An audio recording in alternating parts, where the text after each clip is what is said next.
I'm so glad you're here. This is a replay of a live training I did inside the OTs for Pelvic Health Facebook group with Lindsey Vestal, and I wanted to make sure that everyone gets access to it. Pelvic health is such an incredibly fulfilling specialty, and it's growing so much. I've been training OT since 2018, and my goal is to have over 10,000 OTs trained by the year 2030. I'm so glad you're here learning about this specialty. I hope that you can join us in the OTs for Pelvic Health Facebook group with me, Lindsey Vestal. I will link to the group below in the show notes and description. Thank you so much. Welcome everyone to OT Empower Hour. I am especially thrilled to welcome my guest. You guys know these are always the highlight of my week. I love OT Empower Hours, but I have to say that my guest is a really special one today, and she got up super early because she is on the Pacific Coast. I'm incredibly honored to welcome Karlyn Rayum to our OT Empower Hour. Before I have a chance to give you a little bit of background about her, I always love to start these things off with icebreaker questions. And, truthfully, it's because it gives Karlyn and I the feeling that you're here. We have no way of knowing who actually joins these lives until you comment. So it definitely energizes us to know that you're here. Same thing with replay, because replays give me a chance to kind of know topics that are interesting to you. And it gives me a chance to focus more of what I can continue to bring you guys. So if you're on replay, you're not off the hook. I want to hear your answer to my icebreaker question. But Karlyn, I'm going to kick it over to you first. Okay. It's a pretty easy one. I think it's a pretty easy one. My question for you is, do you prefer whole ice or like chipped little small pieces of ice? Ooh, I'm going to go chipped, like crushed ice. Crushed ice. Thank you. You completely alluded to me. I'm like, I could feel it in my mouth as I'm explaining it to you, but I couldn't think of it. Thank you. Yeah, Chipped you're ice. welcome. Yeah. Right. Unless I have the option of one very large ice cube. That's Or kind of one fun. very large ice cube. Mm-hmm. Yep. I love it. I love it. All right. So we've got a few people already joining us live. I want to hear what you guys have to say. Chipped ice or whole ice. This could be just, I should quantify. This is either in your beverage or just to sort of that sensory experience of, when you need a little bit of a pick me up. All right, as I'm waiting to see the comments come in, I've got to introduce Karlyn. For those of you who haven't listened to the OT Potential podcast with my former NYU alumni, Sarah Leone, please check that out, because we're not going to be able to go into the breadth and width of all that Karlyn has done over her last 15 years. But I really feel like that podcast did a beautiful job of sharing Karlyn's whys and her passion for being in this field. So definitely check that out. As I said, Karlyn has been in the field for 15 years as both an OT and an educator. She has clinical expertise in lifestyle redesign, and she's really focused her career on expanding OT's role in non-traditional and emerging practice areas. Isn't that perfect?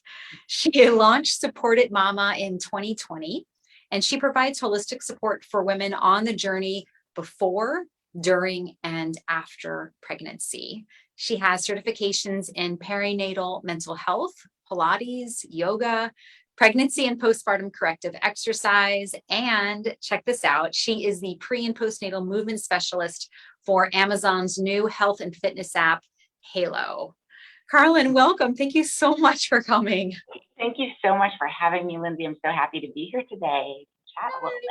Yeah. Right early. I have to really just give you a special thank you for getting up so early. Happy to do it. So we've just had one vote come in for ice. Emily says, usually she's got pretty sensitive teeth, but she still prefers chipped ice. Mm-hmm. It's a good choice. All right. So Karlyn, I think we've kind of already talked a little bit about your specialty. I love that you focus on pre, during, and post pregnancy. I mean, it's the full spectrum. It's really what I needed. It's what most of my clients need.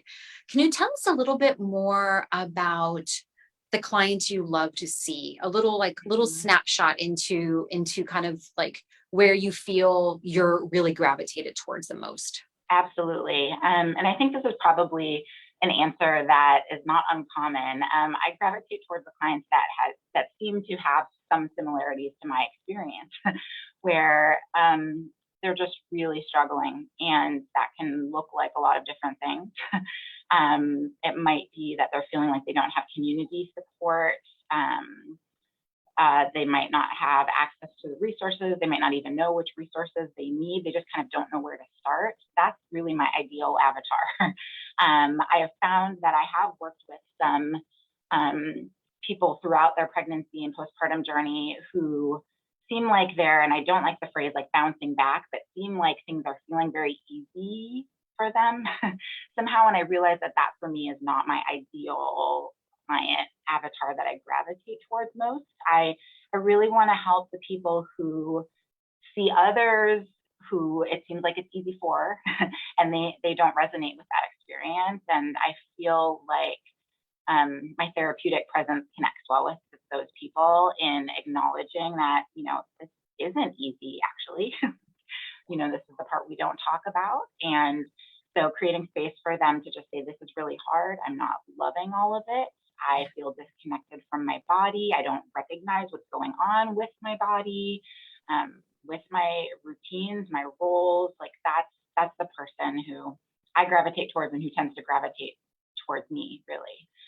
So, I would say that the majority of the clients that I see tend to come to me for something related to returning to exercise, returning to movement, trying to understand kind of what the timeline is or what their process needs to be around that. And so we really do some brainstorming and exploring and moving together in a safe space. Yeah. And I think you're such an incredible person to do that. Re-listening, I've listened to your podcast a couple times with Sarah, and a couple things that really jumped out at me was when you shared the gift that you got. I think the t-shirt said something like "Happy Mama" on it. Yep, exactly. Sorry. And you got it and you thought, yeah, that's what I want to be, but that's not what I'm feeling. And there was such a myriad of emotions that accompanied that. And I related so much to that because I have my own stories of postpartum depression and anxiety through my pregnancy as well. And so, sort of this disconnect of what's portrayed or what you thought you would feel or what you thought you should feel really just displayed itself in that shirt and that gift that you were given. And then the guilt associated with, well, I don't feel that way. Should I wear it? And, again, I feel like your ability to make these conversations so much easier to talk about is where all of this begins, because this is when our clients can really start to recognize that there's a way to get help for these things. Mm-hmm. Absolutely. Absolutely. So yes, I'm very passionate about sharing my experience, and it's amazing how many doors open with other people sharing their experiences too, to just hear, okay, each of us are not alone in having some of these difficulties. So yeah, that was really the genesis of Supported Mama. So then in 2020, right in the middle of the pandemic, you Supported Mama. Tell us a little bit about that desire and sort of your reasonings for doing that. Yes, the idea came to me. So my daughter was born in April of 2019, and within the first 6 weeks or so, I just felt so strongly that I needed an occupational therapist. I needed somebody with my background to help me, and because I wasn't able to do it for myself, I needed the help. And so it felt very clear in those moments, okay, this is something that I am going to be well positioned to provide some support around, and so the wheels started turning, and they continued turning. I didn't know what it would look like. I didn't know exactly. I just knew I was incredibly passionate about this. It hadn't been an area that I was previously. People asked me, oh, was this something that you've always had in mind, like before being pregnant? No, it wasn't on my radar. Of course, thinking back, of course, OTs are perfect in this space, that it was not something I had my sights set on. And it just really kind of has unfolded naturally and seamlessly, which is an indicator to me that this is what I'm meant to be doing right now. I love diving into learning more. I love diving into hearing more stories, working with more people, learning about different experiences. It just really fuels me. And so it was kind of like a snowball of 2022 of just getting some additional knowledge, really thinking through what might I want something to look like, what were my services going to be, all of that. And so it's been kind of a slow build, but it's been a perfect build. Like that's what I wanted. I wanted to grow organically, naturally. I didn't have pressure around it. Like I need to be bringing in X amount of money and seeing X amount of clients. And so it's been a perfect fit for me. Well, you're also a full-time faculty member. I am. There's not a lot of free time there, is there? That is true. What's great about faculty, there's a lot of different, great things about being in a faculty position, but I appreciate the flexibility and kind of being in an environment where I'm continuing to want to create and innovate and be around people that are really motivated and driven. It's these kinds of conversations that you and I have had. I've had with other people in the field. I get to have those all of the time, So I really feel like it helps push Supported Mama forward. Like both of them complement each other, right? And driving 100%. And I mean, like I'm very envious actually of your ability to be able to be in both, because they're both such creative spaces, and you're around people. When you're in Supported Mama, your clients are inspiring you. And I'm sure when you're at your faculty job, your students and your, colleagues are a source of huge stimulus and inspiration. So, I mean, it sounds incredible. The other thing that really stuck out to me, Karlyn, is that throughout your career, you've also always found yourself in times of transition, supporting people in times of transition. So one comes to mind is when you were supporting people between like the high school and college period of life. So again, like when I met you, you were already in the pre and postnatal space, and it was like, you seem like such a natural. It's like, yeah, no, you've been there forever. And I think it's because you have this background of really supporting people through these times when we're just not quite sure of our footing. Yes, I agree. And how funny, I didn't see it, that I would be in college student support. But when I got into that space, like, this is so interesting. And I really want to, because I too, many of us, I'm sure, had personal experiences of those difficulties. And of course, OT is a perfect fit in that space.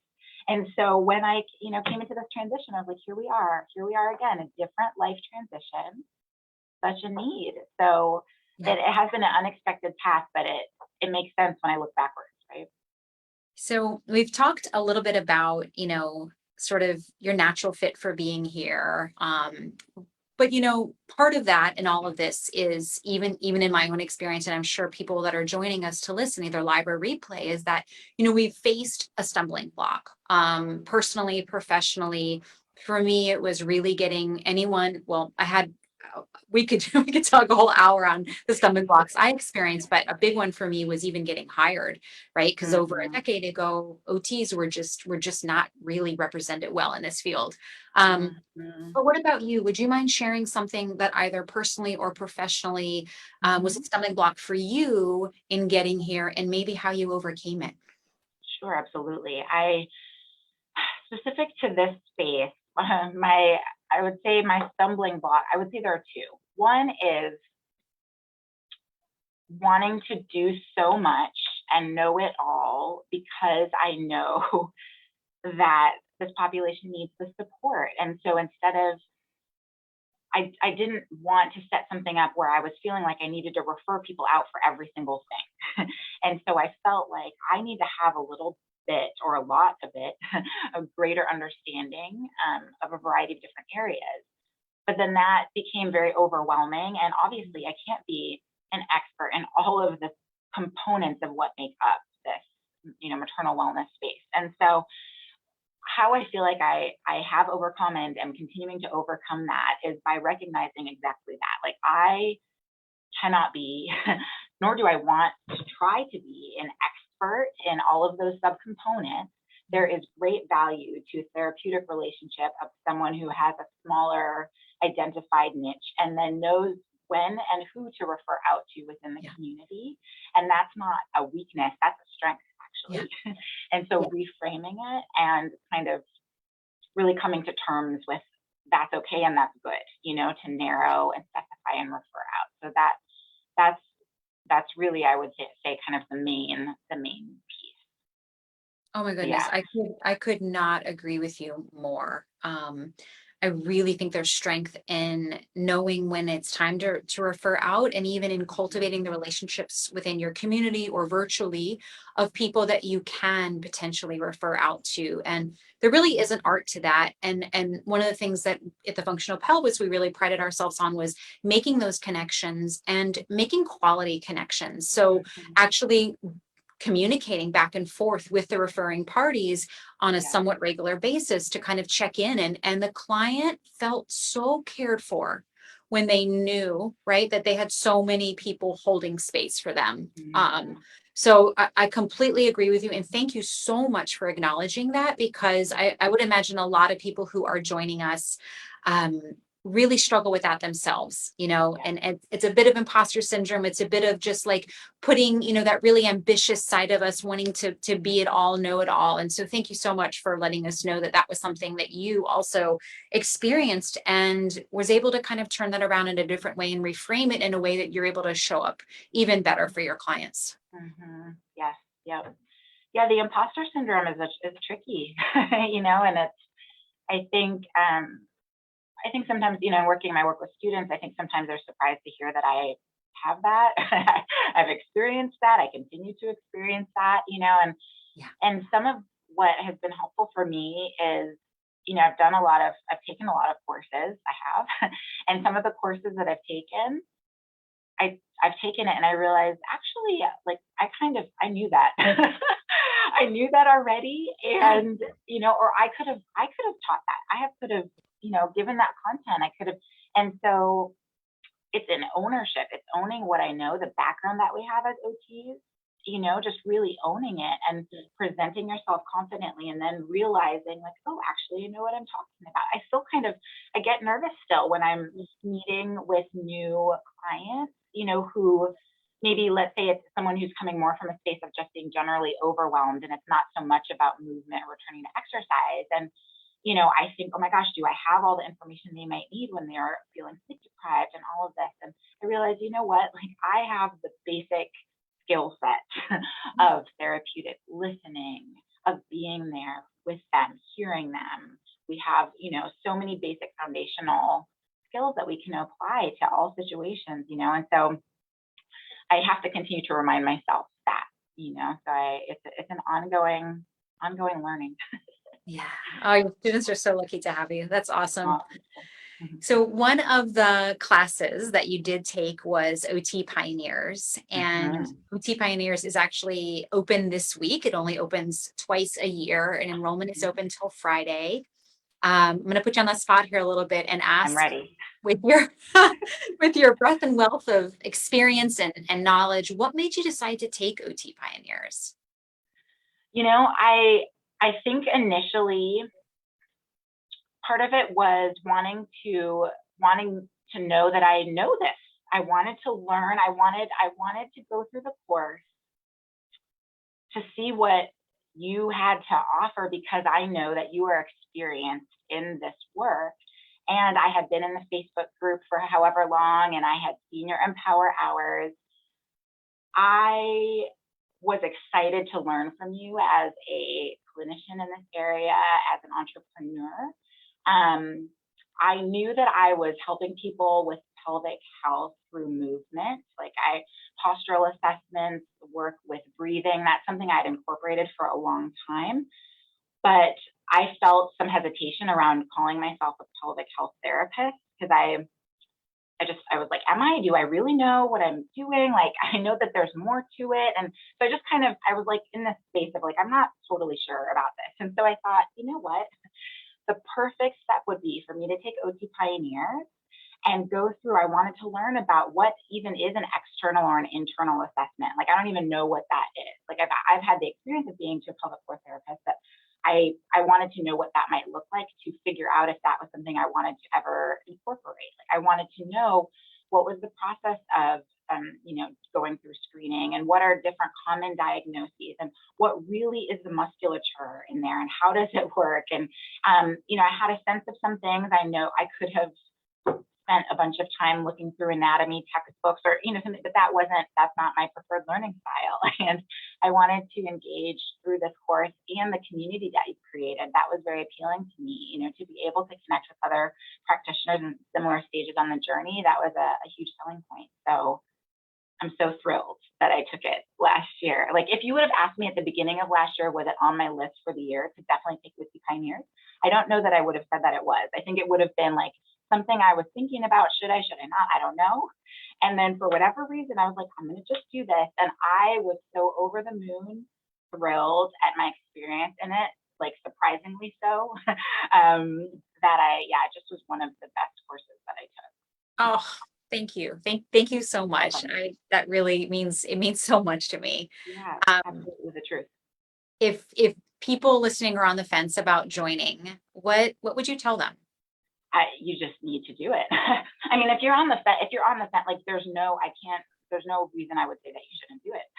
You will absolutely benefit. And what's also amazing is I am just blown away by the quantity and quality of resources that you've provided in there. So I know, as I was going through it, there were certain topic areas that I was like, is this something that I really need to know right now? I don't know if this is for me right now. I would kind of glance through it a little bit more, but I thought, wow, this is opening up my eyes to, things I hadn't even really considered, there are lots of examples of that, but I felt like I'm so grateful to have now. I know exactly this resource list. I know a handout I could give a client. I know which websites I could find more information on, just a wealth of information in there that I have continued to refer back to and will continue to in the future. So highly recommend for anyone who is considering. Absolutely. Thank you. Thank you so much. There's a couple comments that came in. Daya is joining us, and she said she was put on bed rest for 5 months due to placenta previa and severe bleeding. The doctor told me just lay down all day. I'm a mama with 2 daughters. How can I lay down for 5 months doing nothing? After my birth, my endurance was below 5 minutes in sitting and standing. I screamed, I definitely need OT. Mm-hmm. Yeah. There's such a need. Yeah. We need more OTs in this field. We are incredibly uniquely so suited in every aspect that I can think of. So actually, that is the driving reason for OT Pioneers. I wanted to give people an opportunity to see if this was a field that call. There's some people like myself. I was just one of those nerds that just knew I wanted to do this, but some of us come from a variety of backgrounds and we're not sure. And so the course kind of, the whole purpose was to be like, okay, is this really for me? And I really hope people think that it is, because we need more OTs in this field. Angie said, can CODAs take the class? Absolutely. I have had many CODAs since 2018 when I started offering the course go through, and we would love for you to join us. So I want to open up the conversation to anyone joining us who has questions for Karlyn. She is she's such an open book and such a wealth of knowledge. If you have any questions you want to ask her about any of the experiences that she shared, please put them in the comments. I have one more question myself. Yes. Feel free, if you're typing away, we'd love to hear what you would like to ask Karlyn. My question for you is going a little bit back to your experience working with clients. And I was wondering if you could share a client situation that really, perhaps when you kind of think back through your client, someone that really sticks with you. Maybe it was a learning opportunity for you. Maybe it was just a reaffirmation of your path. But tell us a little bit about that experience, about how you approached it, and maybe even something you would tell your former self now when you look back on that experience. Okay, definitely. I have so many different clients popping up in my mind, but this one woman I'm thinking of, we had a virtual session, and she was wanting to reconnect and just kind of understand what are some beginning exercises she could do as she was healing from her vaginal birth. And we spent some time chatting at the beginning of the session, and then I had her lay down on her back, and I had her I had her place her hands on her stomach. We were going to do some breathing. And she immediately just started weeping. And I realized, she said like she hadn't felt her stomach. She hadn't felt her stomach really since the birth of her child. There were some complex relational issues there too, in terms of intimacy. And so just that, the feeling of the warm hand on her own stomach was just overwhelming. And it was so impactful, and just incredibly deeply touching to be with her in that space, that she felt safe to have her emotional experience. Yeah. That I really deeply recognized again, or just kind of affirmed the value of needing to have that therapeutic space, that therapeutic presence with clients. It's so complex and multi-layered, all of these pieces. And what I took from that is it has kind of informed my process from that point forward. I didn't really preemptively say like, this might be it's possible that this could bring up a lot of emotions when you place your hand on your stomach to feel a breath or to feel for diastasis or any of that. Like, I didn't really speak through any of the emotional elements that might arise with some of the physical work that we're doing. And so from that point, I've always been sensitive to just kind of allow a little disclaimer, even when we're doing virtual work, say, if you feel like you need to stop, if anything arises, we can hold space for that, just addressing it. So clients aren't as surprised or shocked if that unfolds, but that just was so powerful, so powerful to be there with her in that.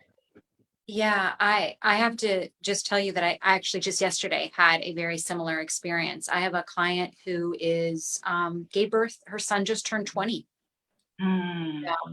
She's a somatic experiencing practitioner. She's very much in her body, and our work started with the fact that she gave birth, through her abdomen and working with her C-section scar, and as embodied as she was, and done the work herself, even like, talk therapy. In our session, she started doing the work, and it was the exact same thing, Karlyn, that you said. And so I just want to remind people listening that the experience is really profound, no matter where you are in the journey. And I think that reminding people of that, we'd actually talked about it beforehand. I just kind of had a feeling, I had a sense that, and the conversation just, I was just mentioning like, look, it can be in a really emotional experience. And sure enough, it absolutely was. And she was really taken back after 20 years and as embodied as she was, that this could still be her experience. And it is completely open doors for her. So I felt compelled to share that because it was such a simpler experience. And again, the honor that I felt to be able to provide her with this opportunity to just hold space and understand the layers that can evolve with the work we do with clients. Absolutely. Yeah. So powerful. We just had a question come in from Emily. Hi, Emily. Thank you for joining us. She's curious to hear how your expertise, Karlyn, in lifestyle redesign has informed your approach. I know the original model was group-oriented and highly structured, and it sounds like your current work takes a very different form, but I imagine you draw on that knowledge. Great question.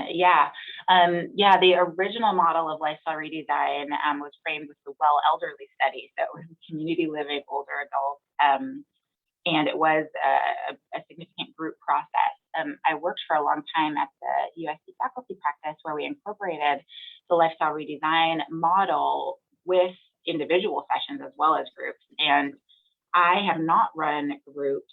I believe there's absolutely amazing potential for the idea of a lifestyle redesign, maternal wellness group or something like that. But I have only been doing individual work. And, a lot of it is around providing education, but really goal setting and looking at what are realistic, feasible daily goals, what modifications to your roles, your routines can you incorporate? Like, how can we break this down into manageable chunks? And that's really it's interesting. It does pose some challenges.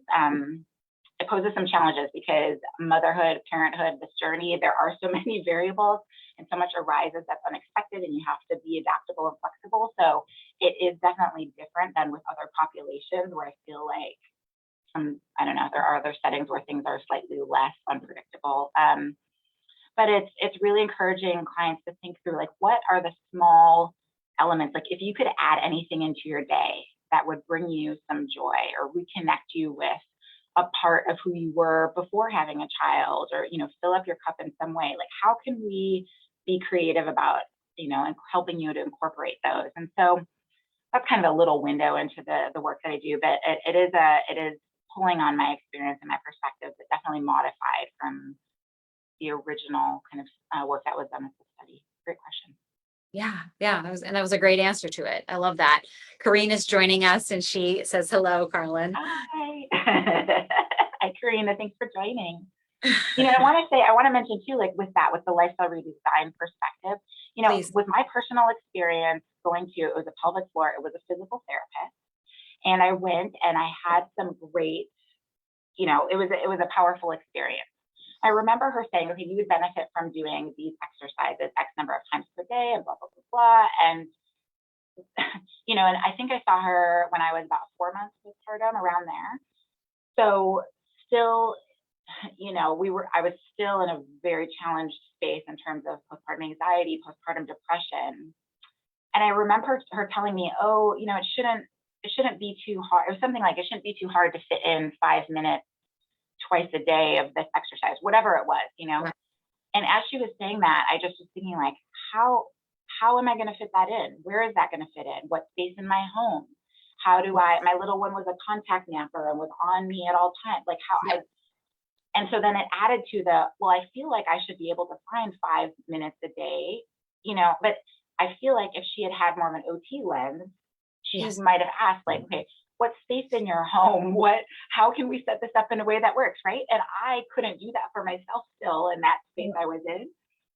So that's where I feel like the OT lens, the lifestyle, okay, let's look at what kind of the standard daily morning routine is. Where could we add this in? Maybe it doesn't go there. Maybe it goes here, you know, that kind of thing. So yeah.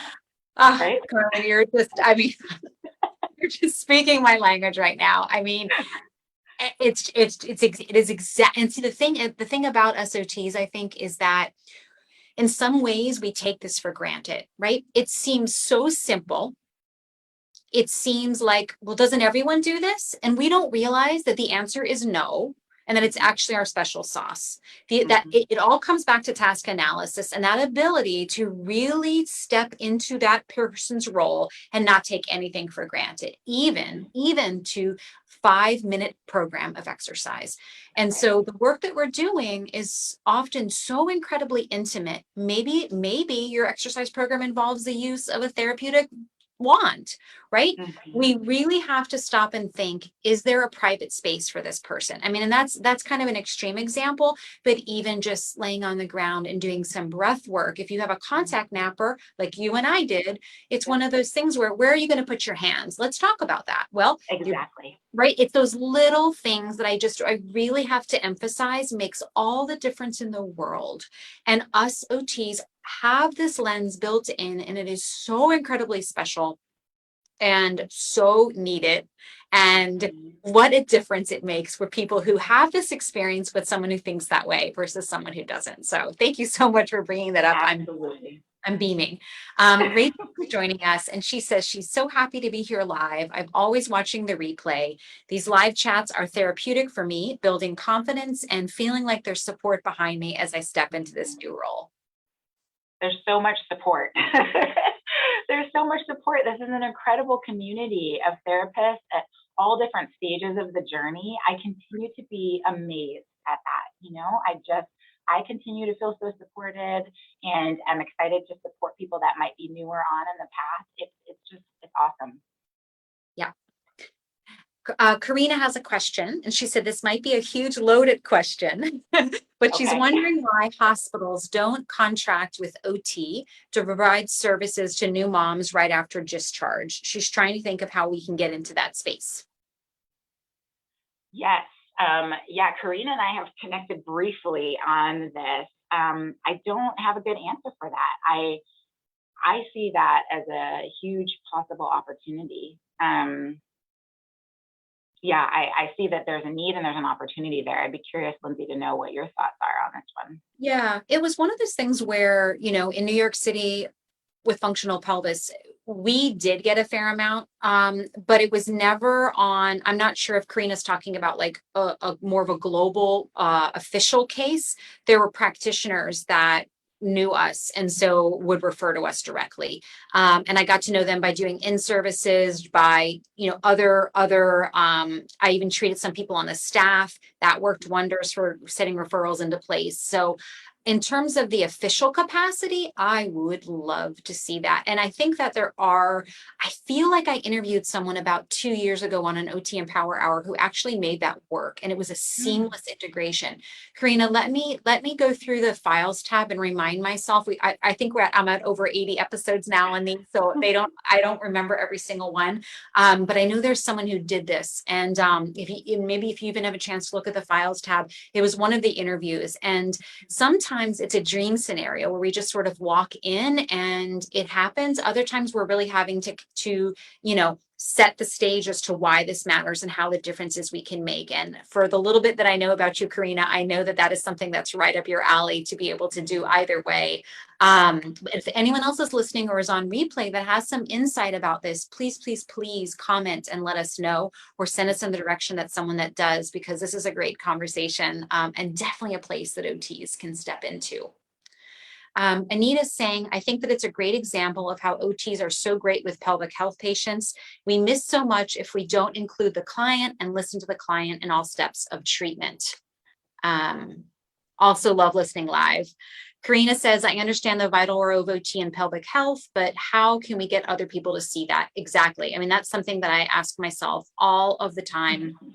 And I really feel like most of you have heard me talk about the fact that I'm investigating starting a certification program for OTs in pelvic health.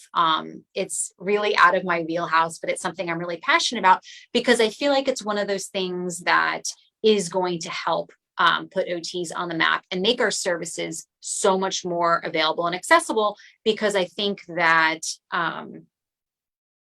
it opens a lot of doors. So hopefully, but let's keep going this conversation because there's so many ways we could do that. Emily is saying, Karlyn, who are the most important professional contacts in your local community, and how did you make those connections? Great question. One of them is the pelvic floor therapist that I saw personally, who we have since had many ongoing conversations about the value of occupational therapy, and she actually has hired on, it's her plus 2 occupational therapists. So it's a team of 3, and I appreciate that she sees our role in this work as well. So that's an incredibly important contact.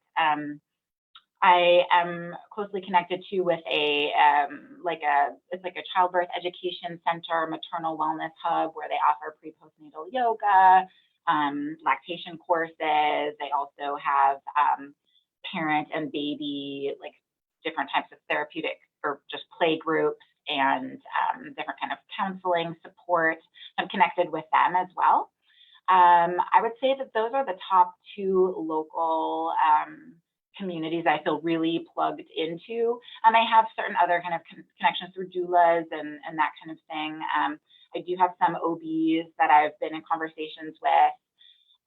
So it's I'm always advocating and, speaking with people where I can to continue to spread that network, but a lot of it has been through virtual connection, actually. So, so connecting with people throughout the state, and throughout the world, in that way too.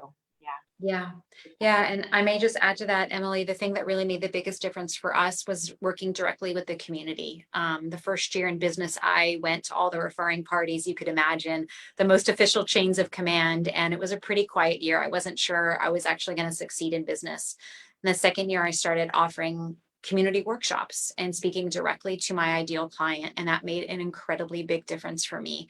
And then I started a pelvic floor study group within my community. And that really helped as well, because it really reinforced this abundance mindset that we weren't competitors with one another, because it did include other pelvic floor therapists, but it was also osteopaths, childbirth educators, doulas, even newborn photographers were in the group. And it enabled us to really sort of get to know each other's style and refer out and know with a conviction the quality and the impact that this referring party was going to make, because we'd had so many interactions with them, because who we refer to is a reflection of ourselves. And so I think it's really important to get to know who you're referring to, because it really does reflect on us. But it's a topic I'm really passionate about. I actually have done an OT Empower Hour on it. If you haven't heard it yet, Emily, I know you come to a lot of them, but there's a good one out there about how to make and increase your local professional contacts. Awesome. This has been such a wonderful conversation. Is there any other questions that we can ask Karlyn while we still have her before she starts her very early morning on the Pacific Coast? I'll add into that, one of the places that I've also gotten a lot of referrals is through my, I do teach movement as well. So the local Pilates studio, I have an affiliation with them. And so a lot of clients have come through that direction where it was, they weren't ready to jump back into a group class. They don't know how to best support their healing. They want to meet with me to connect around that. It opens up this bigger conversation around all of these other issues. And then once I have a positive exchange, or they feel connected and have a positive experience, then they share that with their friends. And it just, it continues to unfold. So word of mouth is where it's at, but I will remind everybody listening that word of mouth doesn't happen always organically, right? A lot of times our clients need to be known that if they know of anyone that could use our services, you'd love for them to send them to you, because they're not always sure how to refer. They're not always sure if you're looking for new clients. And so it's a genuine conversation when they've made a mini milestone, maybe at discharge, maybe, halfway through, where you just kind of let them know, right, that you love working with, X and X population, and that if they have any friends or family members that could benefit from your services, they will scream an astounding yes, because of just the amount of work you've done with them. But it just takes that little question. Emily says she's going for broke with the questions here. Karlyn, since you work with students, what recommendations would you have for someone who is still in school and interested in this space? Good question. Great question. I think there are lots of opportunities. It can be sometimes a little bit more challenging to find, let's say, a structured level 2 fieldwork experience in some of these innovative areas, or if you're in an OTD program, a capstone experience. But that doesn't mean you can't try to connect with people in the community, see what you might be able to learn, have informational interviews, do research, get plugged in. I'll share, also have a website, otsinmaternalhealth.com, and that's just I've tried to compile some answers just to that question exactly, like what are the Facebook groups? What are some certification courses that you could take, that kind of thing. So actually that would be a good starting point to look through that. And then for students too, if there are any independent study options, or if you have to write a paper for a course and you get to decide the topic, maybe you dive into maternal wellness topic for that. So, it requires a little bit of creativity and maybe pushing and, connecting with your instructors about, hey, I'm really passionate about this topic. Is there a place where I could explore that for this course? That kind of thing. But there are definitely possibilities. So yeah, I'm always happy to chat. Feel free to message me, and I'm happy to brainstorm around this. That's great. I know, Karlyn, you're a really active member of our group. So if you don't mind at some point to just pop in that URL so people can check out your website, because there's a wealth of information there for sure. Absolutely. Yeah. Karlyn, thank you so much for your time. So happy to do it. Love spending it with you. We had some great conversations. We'll keep them going for sure. And gentle reminder to anyone interested in OT Pioneers, you have lifelong access to it. It's self-paced and it closes tomorrow. The next time it opens in the fall, it would be my absolute joy to support you if it resonates with you. Have a great day, everyone. Karlyn, you as well. Thanks so much for your time. Thank you, Lindsey. Bye-bye.